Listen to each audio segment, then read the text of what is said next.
സ്വർഗം താഴെ ഇറങ്ങി ആകാശങ്ങളൊരുങ്ങി ആമിന ബീവിക്കോമൽ പൂമോൻ പുഞ്ചിരി തൂകി അസ്തമയാക്കം പോലെ തങ്കക്കവിളു തിളങ്ങി മുസ്തഫ യാസീൻ ഭൂവിൽ ജന്മാനന്ദം പാകി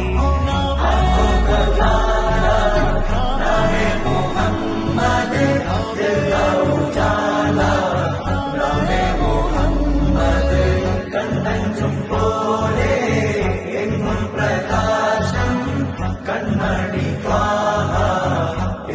വിശേഷം മഴവില്ലണിഞ്ഞു മക്ക പ്രദേശം മുത്തായ